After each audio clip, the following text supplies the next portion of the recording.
Bienvenidos a los que nos ven por el canal de YouTube. Vamos a comenzar el estudio de hoy, como siempre, en oración, poniendo este tiempo en manos del Señor, que nos guíe en el estudio de su palabra. Bendito seas, Padre amado, alabado sea tu santo nombre. Gracias, Señor, por esta nueva oportunidad que nos da de disfrutar en comunión, de disfrutar de tu palabra, Señor. Pedimos para eso la guía de tu Santo Espíritu, Señor, que nos lleve a aquello que tú quieras que aprendamos hoy y que todo lo que digamos sea conforme en fidelidad a tu palabra. Te lo pedimos y te damos gracias en el nombre de Jesús. Amén. Amén, Señor. Amén. Bueno, pues seguimos con la epístola a los Gálatas, capítulo 1. Vamos a ver otra perspectiva.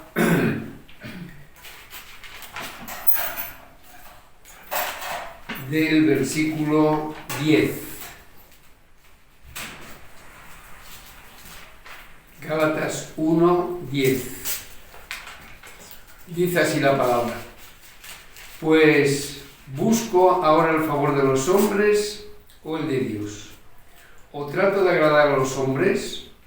Pues si todavía agradara a los hombres, no sería siervo de Cristo. Bueno, como recordáis, los últimos estudios que hemos estado viendo, pues se han centrado básicamente en el testimonio de Pablo. La historia de Pablo, de su conversión y el inicio de su ministerio. Y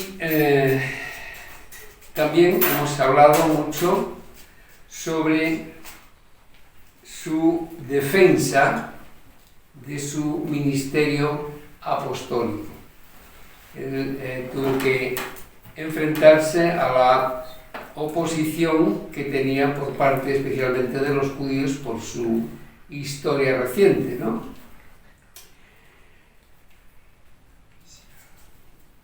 En este texto que nos toca estudiar hoy, tenemos algunas preguntas, que es lo que vamos a analizar. ¿Busco ahora el favor de los hombres o el de Dios? En otras palabras, ¿busco con esto ganarme la aprobación humana o la de Dios?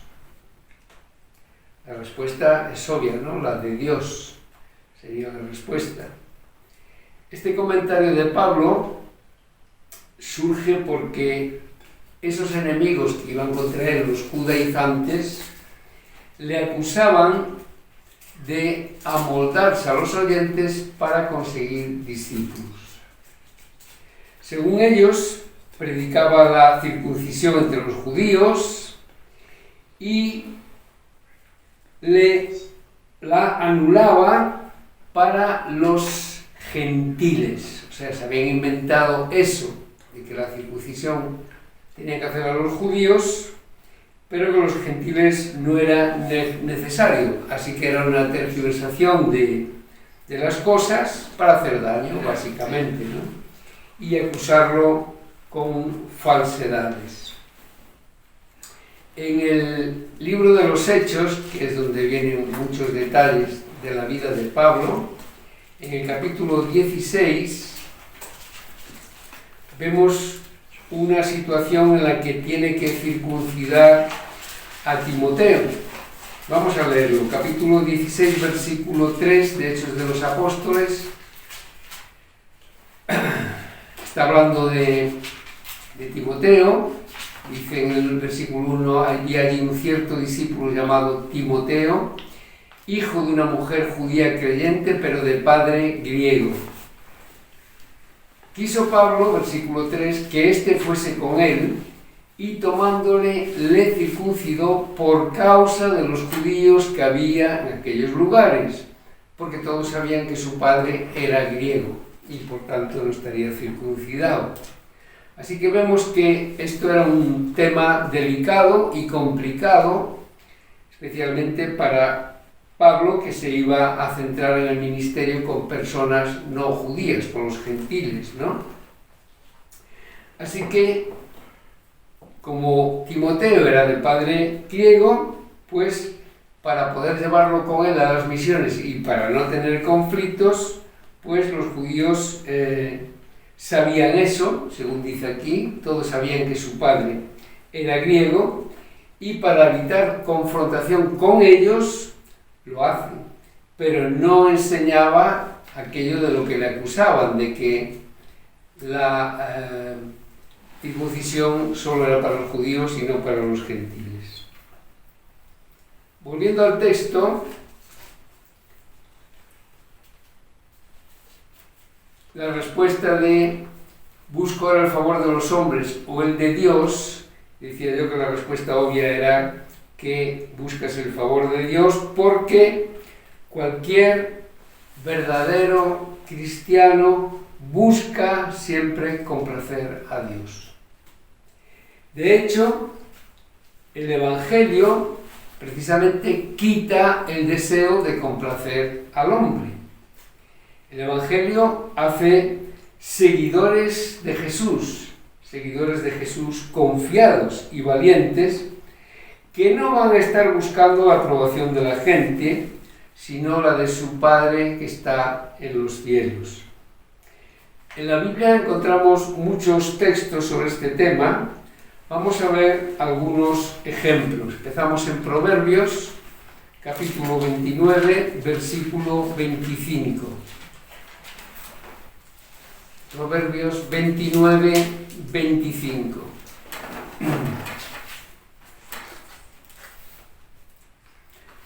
Dice así: el temor del hombre pondrá lazo, mas el que confía en Jehová será exaltado. El temor del hombre pondrá lazo significa que temer al hombre es una trampa, ¿vale? Cuando hablo de temer al hombre se refiere en general, ¿no? Hombres y mujeres. Y, por supuesto, el temer al hombre es opuesto al temor a Dios. Temer al hombre es buscar su aprobación, es evitar el rechazo, es poner primero la opinión del hombre antes que la de Dios. Otro ejemplo lo tenemos más para atrás en 1 de Samuel, capítulo 15, cuando Saúl, el rey Saúl, el primer rey que tiene el pueblo de Israel, cuando desobedeció a Dios, fue porque tuvo miedo a la opinión de la gente. Primer libro de Samuel, capítulo 15, versículo 24. Entonces Saúl dijo a Samuel: yo he pecado, pues he quebrantado el mandamiento de Jehová y tus palabras, porque temí al pueblo y consentí a la voz de ellos. Perdona pues ahora mi pecado. Como veis, es un peligro, un problema, mejor que un peligro, un problema que había ya desde aquellos tiempos, el querer consentir, como dice aquí, al pueblo, ¿no? Buscar su aprobación. Esto es un problema que empieza desde el comienzo de los tiempos, pero sigue siendo hoy un problema para muchos de nosotros los cristianos, ¿no? El temor al rechazo, el querer buscar la aprobación de las personas para estar a gusto con ellas, ¿no? Porque es un problema para nosotros, porque primero para nosotros es el temor a Dios. No el temor en sentido de miedo, que también, porque Dios es todopoderoso y en las escenas que aparecen en la Biblia donde Dios se muestra a algunos de sus siervos, pues la primera reacción es de miedo, de temor, ¿no? Ante tanto poder, ante tanta potencia, pues produce eso, ¿no? Una cosa nunca vista, pues que produce en principio temor, pero cuando habla normalmente del temor a Dios, se refiere a un temor reverente, a un temor en adoración, al temor de que Él es Dios, santo, santo, santo, y nosotros somos pecadores a su lado, ¿no? Así que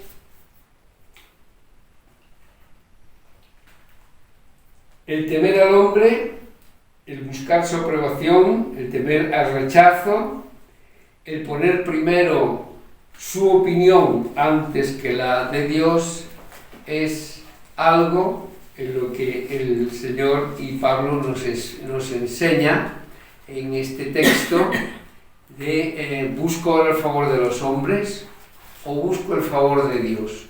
¿Qué es más importante? ¿La opinión de Dios o la opinión de la gente? Dado el trípode.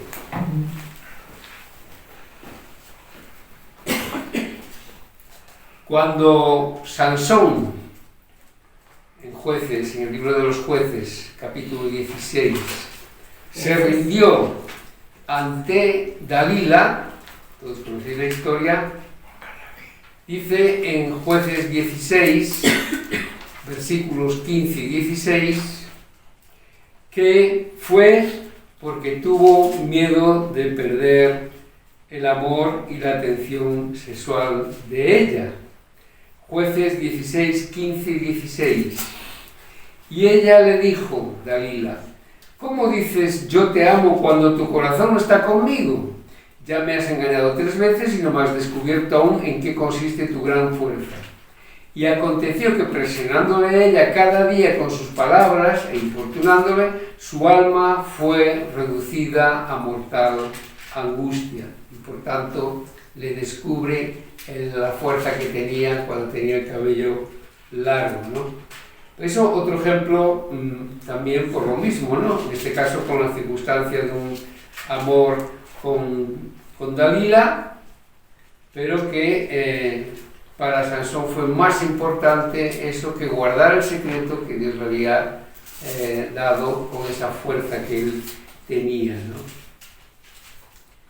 Volviendo otra vez al Nuevo Testamento, otra forma muy común de temer al hombre es lo que en la carta a los Efesios y también en Colosenses se llama servir al ojo. Vamos a ver el ejemplo para entenderlo bien. Colosenses capítulo 3, versículos 22 y 23. Está hablando de los trabajadores, en aquel momento de los siervos, y está diciendo, Colosenses 3, 22, siervos, obedeced en todo a vuestros amos terrenales, no sirviendo al ojo. O sea, no os pongáis a trabajar cuando se estén mirando, sino también cuando no se estén mirando, no buscando el favor de vuestros jefes, en aquel momento, ¿no?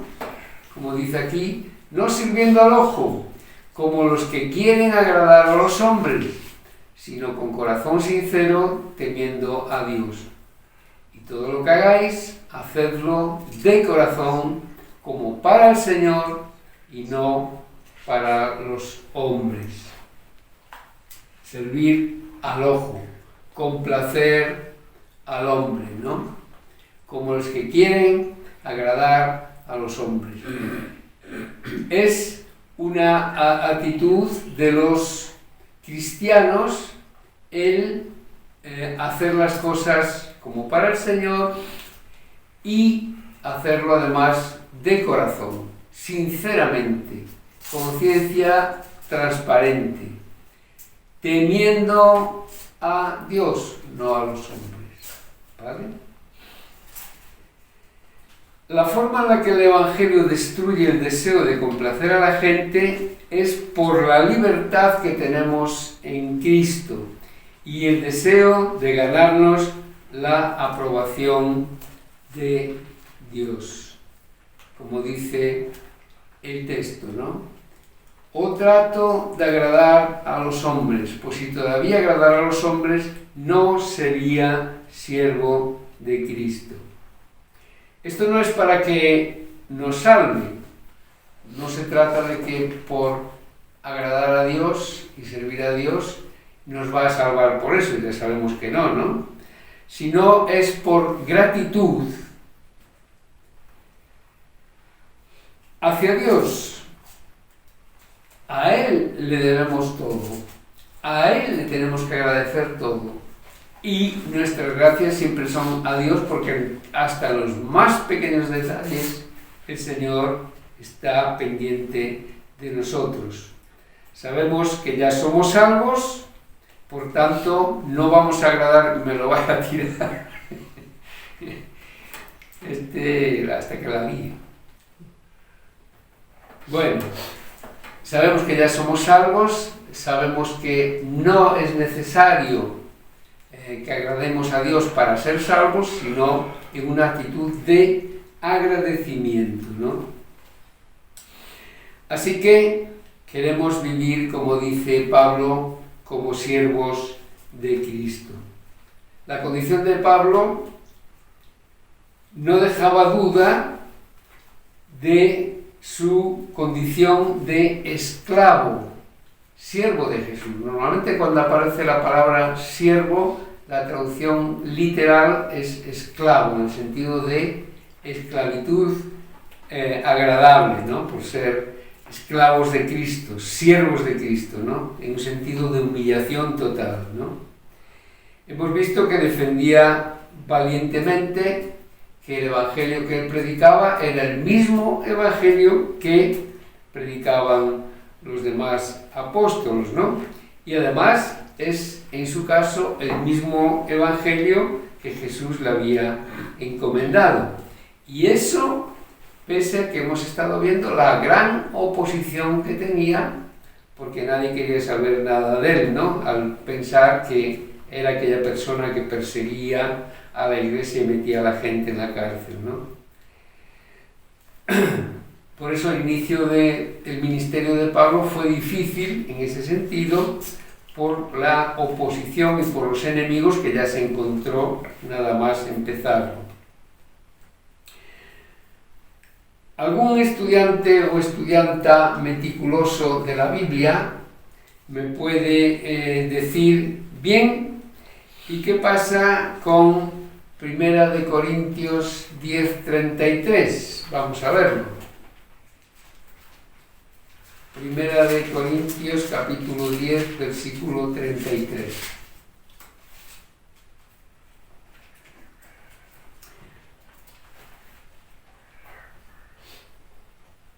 Voy a leer desde el 32. No seáis tropiezo ni a judíos, ni a gentiles, ni a la iglesia de Dios. Como también yo en todas las cosas agrado a todos, no procurando mi propio beneficio, sino el de muchos para que sean salvos.